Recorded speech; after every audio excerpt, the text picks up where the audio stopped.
divin.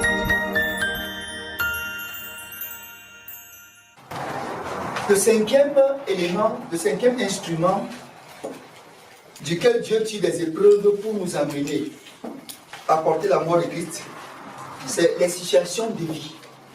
Les situations de vie. Quand je parle des situations de vie, je fais allusion à la famine. Je fais allusion à la nudité. Parfois aussi à l'abondance et même à la souffrance. Ce sont des situations de vie que Dieu utilise pour parfois nous briser. Parfois, les enfants de Dieu se comportent comme si ils n'ont pas le droit de avoir faim. Comme si c'est une mauvaise chose. Dieu a fait l'erreur qu'ils aient faim. Non. Prenons les Bibles. Philippiens 4. Philippiens 4. Philippiens 4, verset 2. Philippiens 4, verset 12, pardon. 12. Oui. Philippiens 4, 12. Je sais vivre dans l'humiliation et je sais vivre dans l'abondance. En tout et partout, j'ai appris à être rassasié et à avoir faim, à être dans l'abondance et à être dans la disette. C'est grave ça. C'est très grave. C'est l'apôtre Paul qui parle comme ça. Et Dieu a écrit ça là pour nous instruire. Je sais vivre dans l'humiliation. Il sait. Comment on reconnaît qu'il s'est vu dans l'humiliation? C'est quand il est humilié, il garde la tête haute. Il rend grâce à Dieu. Il bénit le Seigneur. Il sait vivre dans l'abondance. Là, c'est très simple. Hein? Dans l'abondance, on fait bombance. Mais savoir vivre dans l'abondance, c'est aussi savoir partager quand il y en a. Amen. C'est aussi ça, savoir vivre dans l'abondance. En tout et partout, j'ai appris. Moi, j'ai appris. J'ai appris. Encore. J'ai appris. J'ai appris à être rassasié et à avoir faim. Wallahi. Tu as appris à avoir faim. Comment on apprend à avoir faim? Dans quelle école on parle, non, mes frères? Tu t'inscris dans quelle école, université pour aller apprendre à avoir faim? Hein? Ça veut dire qu'il y a des moments dans la vie où Dieu veut que tu apprennes à avoir faim. Et Dieu t'introduit dans le manque. Et quand ça manque, c'est que Dieu veut t'apprendre à avoir faim. Parce que on peut avoir faim, étant en paix, comme on peut avoir faim en accusant Dieu. Seigneur, c'est grave. Depuis le matin jusqu'à maintenant, rien n'a pu me mettre sur la dame. Ne me dis surtout pas que j'ai péché. Si tu as le local, dis-moi ce que j'ai fait. C'est pas normal que ton enfant n'ait pas de nourriture. Tu viens de parler, Dieu te dit, par le Saint-Esprit, je veux que tu apprennes à avoir faim. Parce que pendant que tu auras appris à avoir faim, tu apprendras à comprendre l'autre qui a faim. Amen. Quand tes invités se seront tortillés, se seront attachés, et que tu auras senti une douleur dans ton ventre, tu fais de la famine. Quand quelqu'un te dira, j'ai faim, tu comprendras ce qu'il vit. Vérité. Tu entreras rapidement, tu prendras la nourriture pour lui donner. On apprend avec le Seigneur. Dieu suscite des occasions comme ça, mais on se plaint. On insiste, on accuse Dieu, on met pas Dieu au tribunal. De quel droit te permets-tu de me laisser affamer? La Bible dit que tu es le Dieu pourvoyeur. La Bible dit que chaque jour, tu connais les besoins de tes enfants. On lit les versets, Dieu dit que non, c'est pas ce que je veux. Je veux t'enseigner à être dans l'abondance et dans la disette.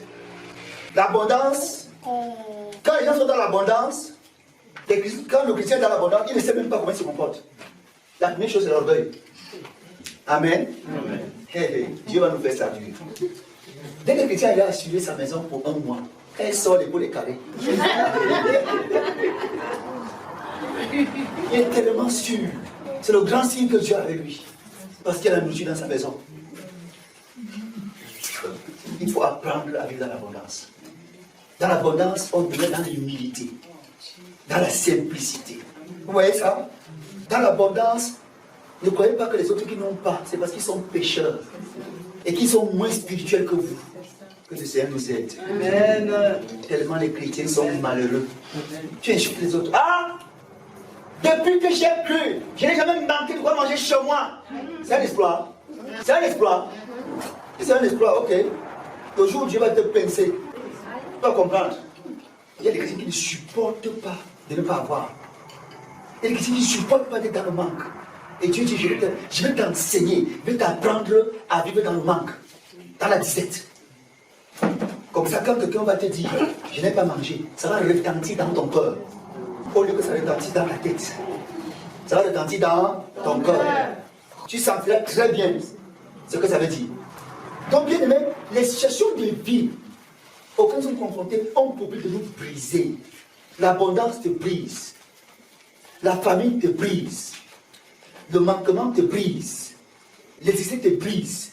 Et tant pis pour toi, si tu ne comprends pas toutes ces choses. Tu vas mener, tu vas commencer à avoir de l'orgueil, croyant que c'est parce que toi tu es trop sûr. Ou tu mérites, tu es trop méritant. Tu vas oublier que c'est la grâce de Dieu. Donc les situations de vie sont là pour nous enseigner.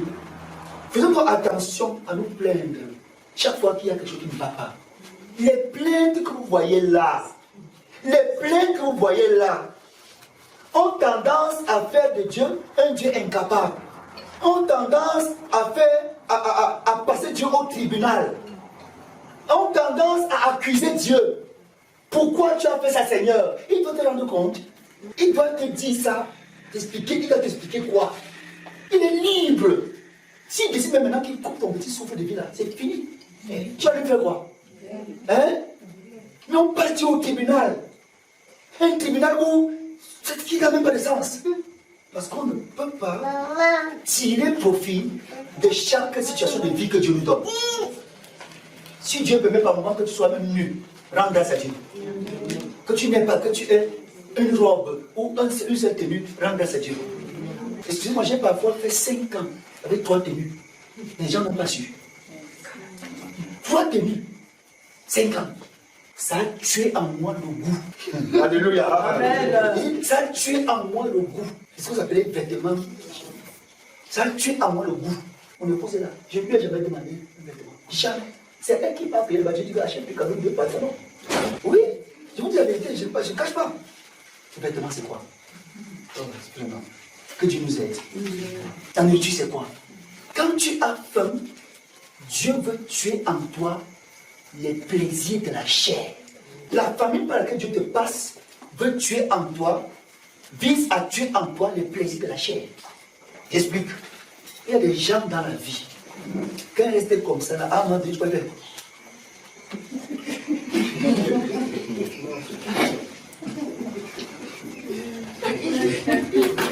Après, tu entends, il nous faut un bon poisson ici. Il a déjà mangé pour ce désert. Il a déjà mangé pour son plaisir en esprit.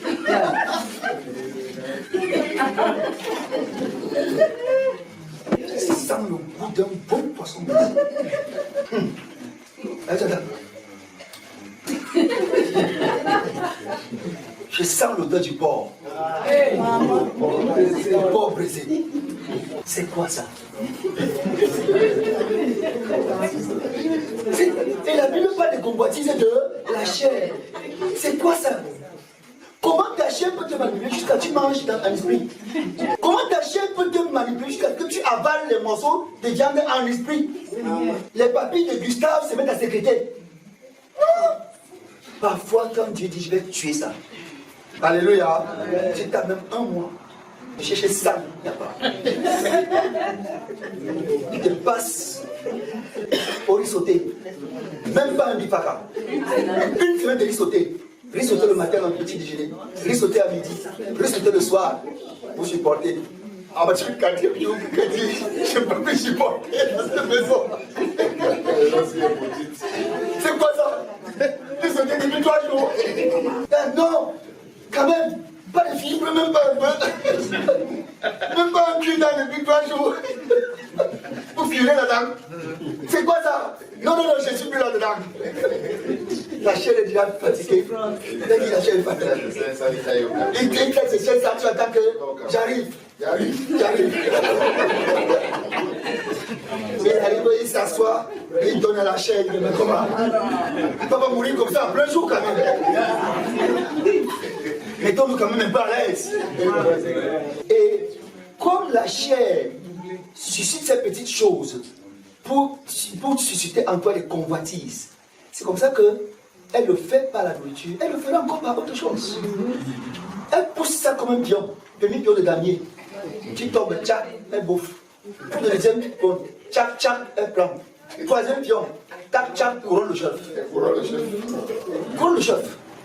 Tu te surprends en train de faire quelque chose, tu ignores que ça a commencé hier par le poisson, le goût du poisson. Et le porc. Donc Dieu veut tuer parfois en nous ses envies. Dieu veut tuer ces convoitises là. Dieu veut tuer ça. Et il te passe par une famille. Je vous dis, il y a des jours où je mange la sauce sans poisson. Oui, pour la femme enceinte, on peut comprendre qu'il y a des... Elle est dans une position où il y a... je ne peux pas appeler ça... Il y a les caprices. Il y a les caprices justement de son état. Non, si malgré ça Dieu vise, c'est qu'il a visé. Et elle va supporter. Mais Dieu sait qu'elle a besoin de ça pour que son enfant grandisse. Parfois. Amen. Alléluia. Amen. Ça, c'est les exceptions. Amen. La Bible connaît ces choses. Dieu connaît ces choses. Mais pas que quelqu'un est bien debout. Chaque jour, il a une envie. Chaque jour, il a une envie. Chaque jour, il faut persister. Chaque jour. Je vais vous dire, j'ai appris à ne plus avoir les envies.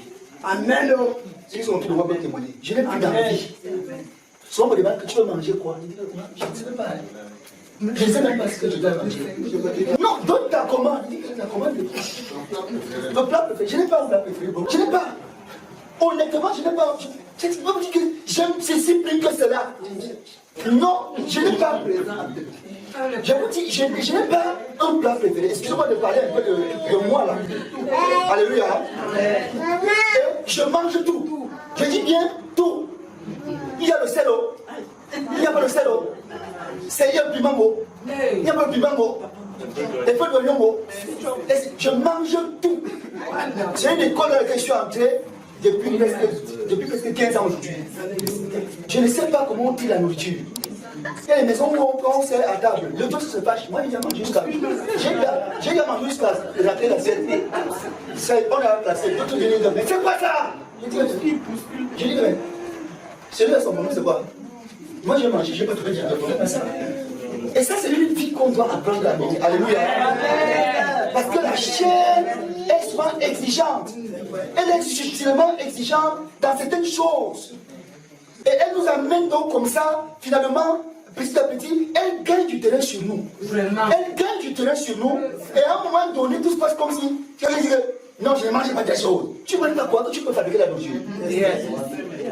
Non, je ne mange pas ceci. Quand je mange ça date. Moi, je ne regrette jamais. Quand il mange quelque chose, ça me fait. Je suis allergique à tout. Je vomis. Les frères, ça, on est dans certaines zones où la femme, c'est la nourriture, elle passe se cacher dans la chambre, elle entoure la porte pour voir ce qu'on va manger. Elle ne sait pas que j'ai fait l'heure, parce que je la guette.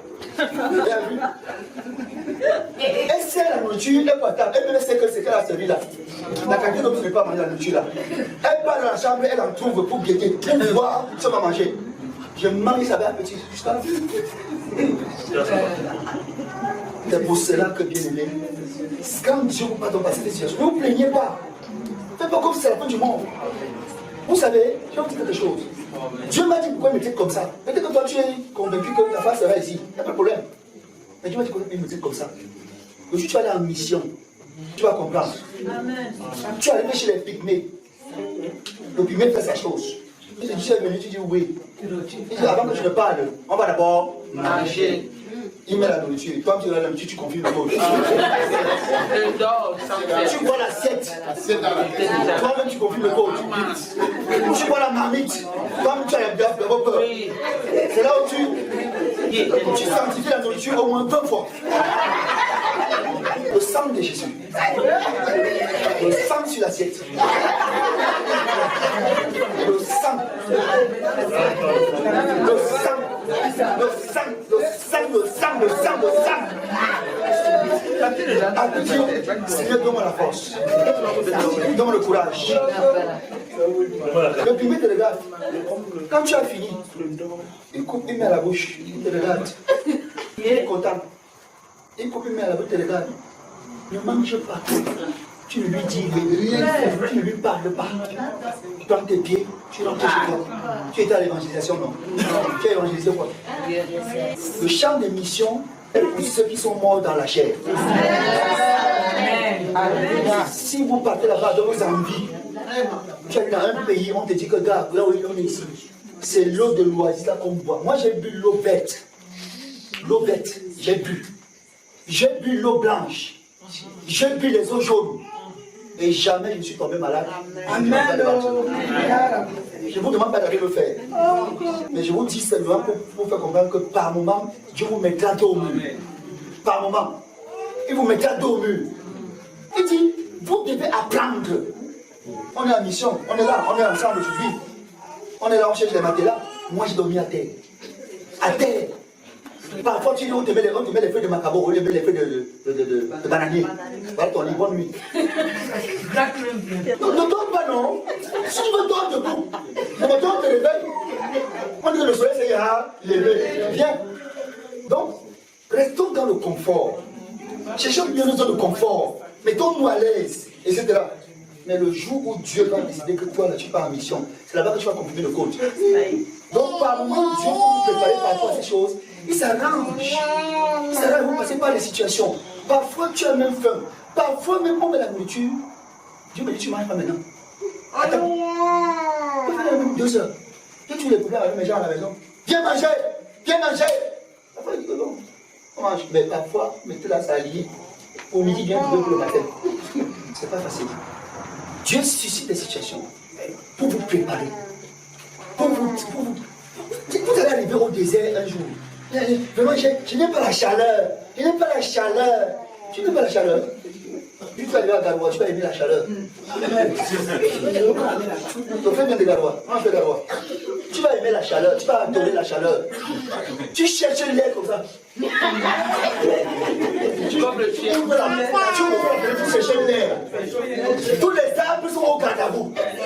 Mais c'est que tu dis à l'arbre que bouge-moi un peu, non? L'arbre te regarde comme ça. On croyait que c'est là-bas. Donc, voilà, Marie-Jeanne est à Garoua, là, voilà. Donc c'est toujours facile, on peut dire que c'est toujours facile, et ça toujours bien, on a toujours bien dormi, tout hier, on est béni, on est heureux, c'est bon, alléluia, mais sur un banc.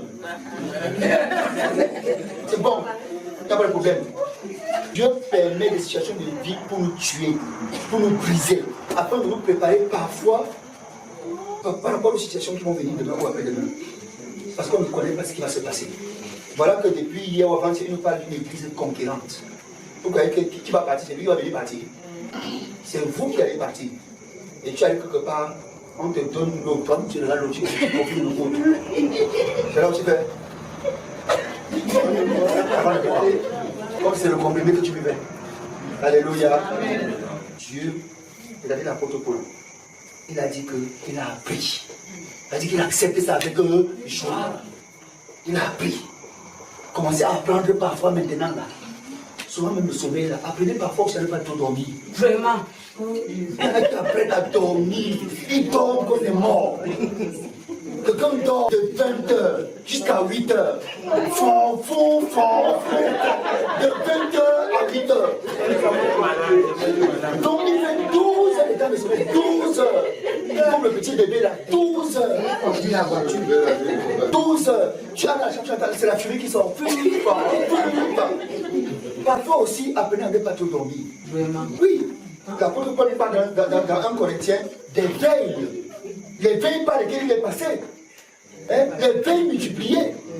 C'est des situations aussi qui préparent l'enfant de Dieu. Pourquoi il faut toujours que tu te réveilles à 4 heures, il faut que tu sois dans la retraite spirituelle. Parfois, toi aussi, réveille-toi aussi à 1 heure. Amen. Et travaille jusqu'à 5 heures. Mais quelqu'un d'autre, le sommeil sucré. On puisse prendre l'autre réveil comme si c'était mort. Après que le Seigneur tombe, tu sais que j'étais fatigué. Et il se lève, il dit que Dieu va continuer. Non, Dieu ne va pas. Écoutez bien. Dieu, parfois, est exigeant sur certains détails de la marche spirituelle.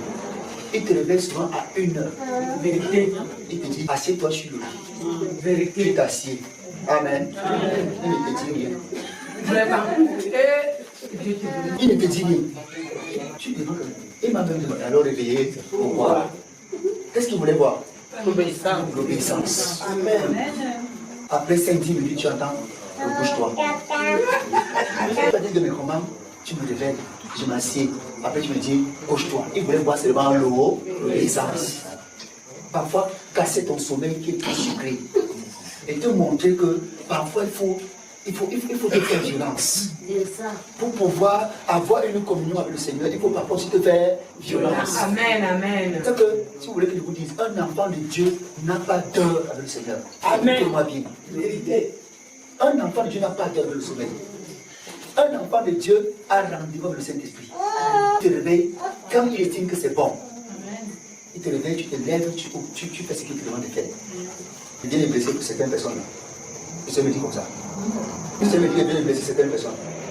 Je répète, un enfant de Dieu n'a pas d'heure. C'est pas toi qui dis, je vais me réveiller toujours à minuit. Parce que c'est à minuit que les démons fonctionnent ou marchent. Non. Un enfant de Dieu, quand je dors, je dis Seigneur, à l'heure où tu voudras. Alléluia. Amen. À l'heure qui te sera convenable. Je suis à ton écoute. C'est lui qui connaît l'heure. Tu peux faire 2 heures de sommeil. C'est comme si tu as fait 8 heures. Amen. Vous comprenez ça? Amen. Tu peux faire 3 heures de sommeil comme si tu en as fait 12. Parce que tu ne sais pas, pendant que tu dors, l'ange passe, te tamponne, te masse, te touche. Tu te réveilles comme une tisse. Vous n'avez jamais expérimenté ça? Moi, je dors souvent, on me masse, on me touche, on me restaure. Tes nerfs sont fatigués, tourne-toi, je me retourne. On touche ici, on touche là. Quand finalement, le sommeil m'a bien emporté, je me sais plus. Et quand je me réveille 3 temps après, nickel comme une tisse. Alléluia. Amen. Ne voulez pas faire confiance au Saint-Esprit. Dans l'horloge, à 4 heures du matin, après tu dis, tête-toi là-bas. Tu vois que j'ai dormi trop tard, à 2 heures, tête-toi. Et qui t'a demandé de le mettre à 4 heures?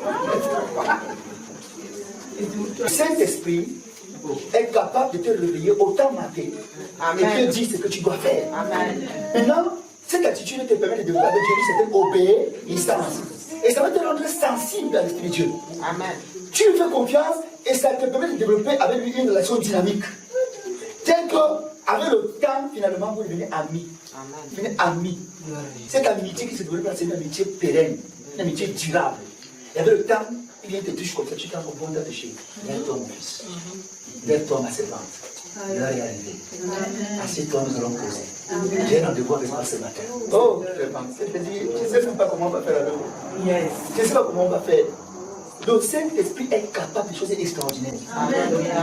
Mais vous voulez vivre sous la loi. Les dispositifs, on encadre. Quand je dors, je n'ai pas peur.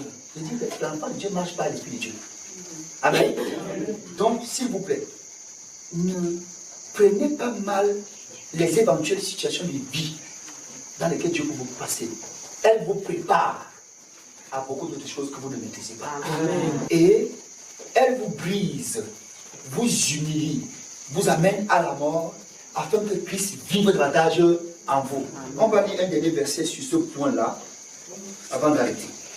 Prenez-moi 2 Corinthiens 6, verset 3 à 10. 2 Corinthiens 6, verset 3 à 10. 2 Corinthiens 6, verset 3 à 10. Nous ne donnons aucun sujet de scandale en quoi que ce soit, afin que le ministère ne soit pas un objet de blâme. Mais nous nous rendons à tous égards recommandables comme serviteurs de Dieu par beaucoup de patience dans les tribulations, dans les calamités, dans les détresses, sous les coups, dans les prisons, dans les troubles, dans les travaux, dans les veilles, dans les jeûnes, par la pureté, par la connaissance, par la longanimité, par la bonté, par un esprit saint, par une charité sincère, par la parole de vérité, par la puissance de Dieu, par les armes offensives et défensives de la justice, au milieu de la gloire et de l'ignominie, au milieu de la mauvaise et de la bonne réputation, étant regardés comme imposteurs, quoique véridiques, comme inconnus, quoique bien connus, comme mourants, et voici nous vivons, comme châtiés, quoique non mis à mort, comme attristés, et nous sommes toujours joyeux, comme pauvres, et nous en enrichissons plusieurs comme n'ayant rien et nous possédons toutes choses. Amen. Amen. Écoutez ce que dit la parole. Verset 4.